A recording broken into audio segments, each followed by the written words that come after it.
বক্তার সবচেয়ে বড় দায়িত্ব হচ্ছে to make a huge connectivity with him and with his audience. তার শ্রোতার সাথে স্পিকারের কানেক্টিভিটি, চোখে চোখে কথার দরকার আছে না নাই? ইঙ্গিত দিলেই শ্রোতা বুঝে যায়। ভেঙে চুরে এক্সপ্লেনেশন করার দরকার হয় না।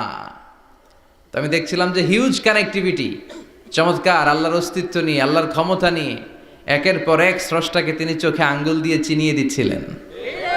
বিশ্বনবীও এমনভাবে আল্লাহর কাছে চাইতেন আর বলতেন, আল্লাহুম্মা ইন্নী আবদুক ওয়াবনু আবদিক নাসিয়াতি বিয়াদিক। আল্লাহ, আমি আপনার গোলাম, গোলামের ঘরের গোলাম, বান্দির ঘরের গোলাম, আমার 14 গোষ্ঠী আপনার গোলাম, আমরা গোলাম গোষ্ঠীর। নাসিয়াতি বিয়াদিক, আল্লাহ আমার মাথার চুলের ঝুঁটি আপনার হাতের মুঠোয়, আপনি যেখানে টান দিবেন ওদিকে আমি যেতে বাধ্য, আমার নিজের কোনো ইচ্ছা নাই, সব ইচ্ছার মালিক কে? ফাআলুল লিমা ইউরিদ, তিনি যা ইচ্ছা তাই করতে পারেন।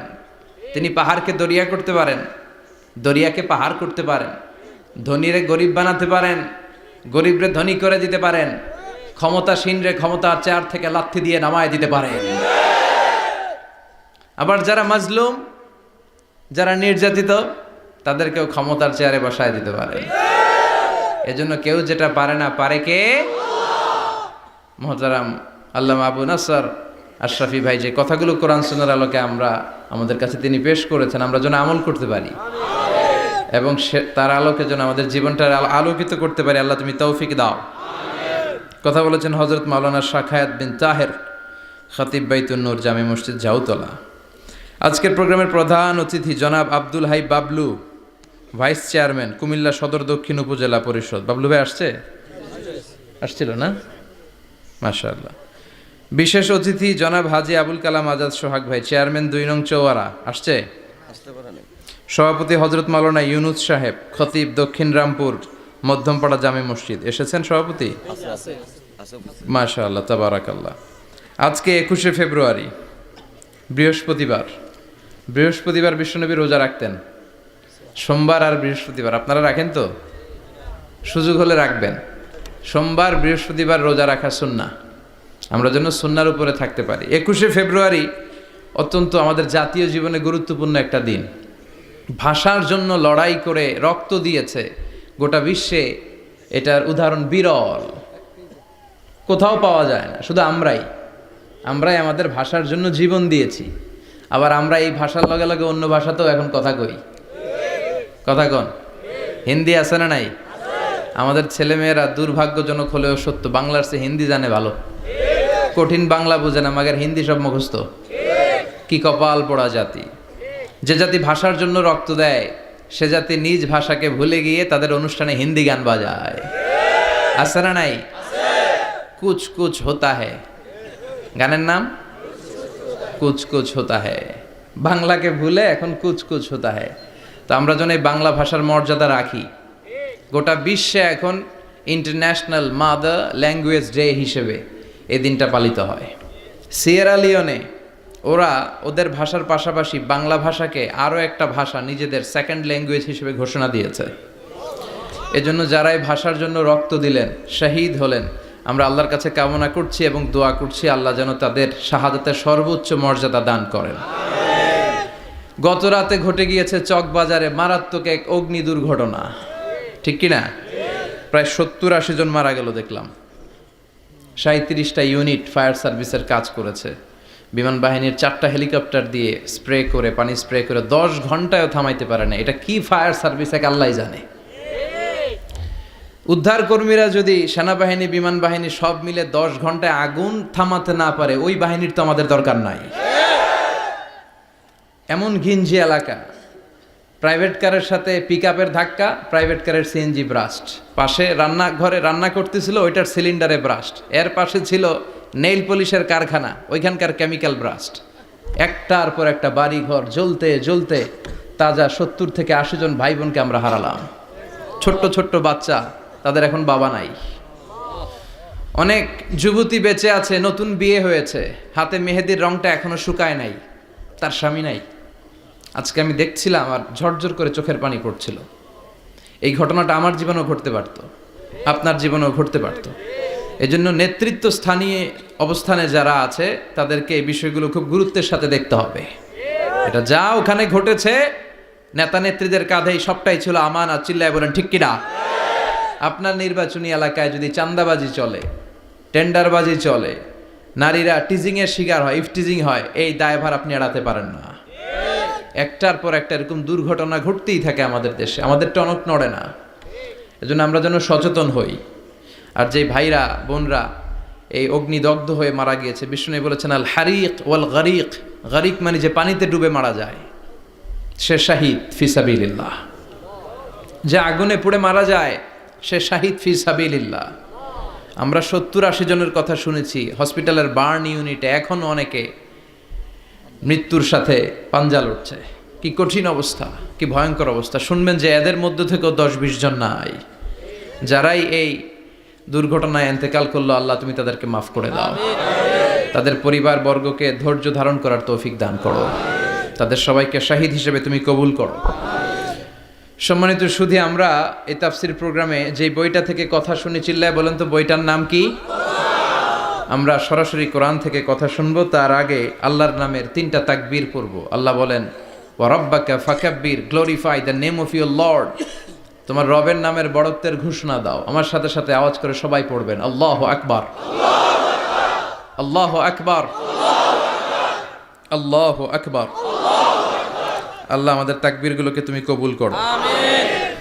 এই তাফসির মাহফিলে আমরা অনেক সময় ব্যয় করে, বিপুল অর্থ ব্যয় করে আসি একটা উদ্দেশ্যে, একজনকে খুশি করা। তিনি কে? আল্লাহ। আমরা আমাদের পুরো জীবনে জিন্দেগিতে তারে খুশি করতে চাই, এবং এই দামি সময়গুলো থেকে আমরা যেন কিছু শিখে যেতে পারি। শুধু সস্তা স্লোগান, কিছু গরম গরম স্লোগানই যেন এই তাফসির মাহফিলের উদ্দেশ্য না হয়।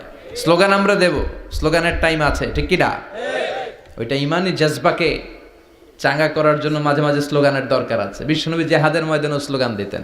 বিশ্বনবী ইহুদিদের দুর্গে অ্যাটাক করবেন, তিনি স্লোগান দিয়ে অ্যাটাক শুরু করলেন। তিনি বললেন আল্লাহু আকবার খারিবাত খাইবার, আল্লাহু আকবার বলে তিনি বললেন খারিবাত খাইবার, খাইবারের দুর্গটাকে আমরা এখনই গুড়িয়ে দেব। কারণ আল্লাহর নামের কথা শুনলে, আওয়াজ শুনলে অন্তরে ইমানি জজবা বাড়িয়ে দেয় কে? আল্লাহ। কিন্তু শুধু স্লোগান সর্বস্ব যেন আমাদের মাহফিল না হয়, আমাদের ইখলাসটা যেন থাকে। আমরা সবকিছু করব একজনকে দেখানোর জন্য, তিনি কে? আল্লাহ।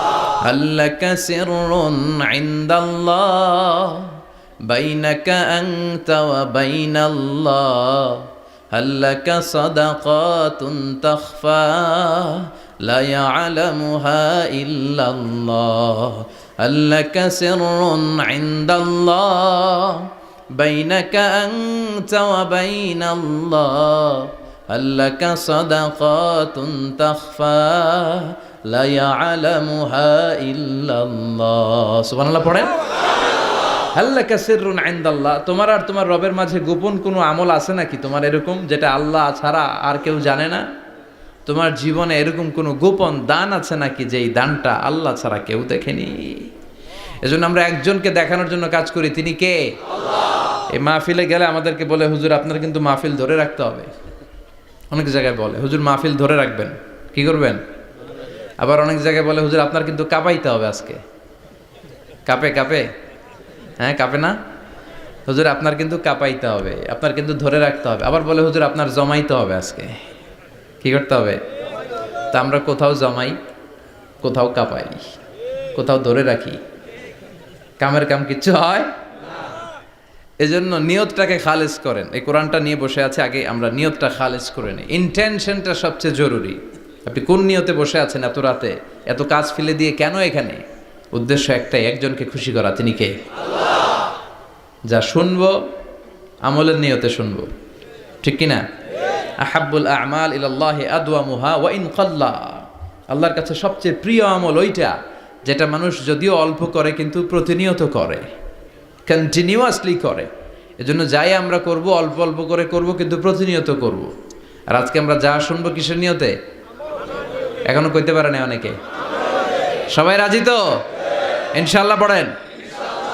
আমি আপনাদের খেদমতে সূরাতু আল বাকারার 124 নম্বর আয়াত তেলাওয়াত করেছি। এই আয়াতে আল্লাহ তাআলা একজন প্রসিদ্ধ নবীর ব্যাপারে কিছু তথ্য দিয়েছেন। এই তথ্যগুলো আজকে আমরা শুনবো, ইনশাআল্লাহ পড়েন।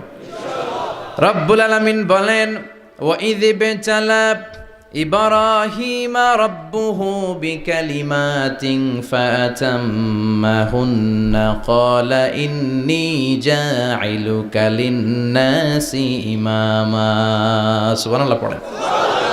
যেই নবীর ব্যাপারে আল্লাহ তথ্য দিলেন ওই নবীর নাম ইব্রাহিম আলাইহিস সালাম। সবাই বলেন কি নাম? চিল্লায় বলেন কি নাম? আল্লাহ বলেন নবী স্মরণ করুন সেই সময়ের কথা যখন আমি আমার খলিল ইব্রাহিমকে অনেকগুলো বিষয়ে পরীক্ষা করেছিলাম, আর আমার খলিল ইব্রাহিম প্রতিটা পরীক্ষায় গোল্ডেন এ প্লাস পেয়েছে। প্রতিটা পরীক্ষায় সফলতার সাথে আমার ইব্রাহিম উত্তীর্ণ হয়েছে। আর ফলাফল স্বরূপ আমি বলেছি ইন্নী জাইলুকা লিন-নাসি ইমামা। ইব্রাহিম এতগুলো কঠিন পরীক্ষা নিলাম, একটাও ফেল মারলাম না, সবগুলাই পাস। যাও, এর বদৌলতে তোমার আমি গোটা বিশ্বের মানুষদের ইমাম বানায় দিলাম। ইমাম মানে নেতা। ইমাম মানে কি? নেতা। নেতা হওয়া এত সহজ না। আগুনে পুড়িয়ে পুড়িয়ে যেমনি খাঁটি সোনা বানানো হয়, তেমনি কষ্টি পাথর দিয়ে যাচাই করে করে পরীক্ষা করে করে আল্লাহ তাআলা সাইয়েদনা ইব্রাহিমকে এই মর্যাদার আসনে বসিয়েছেন।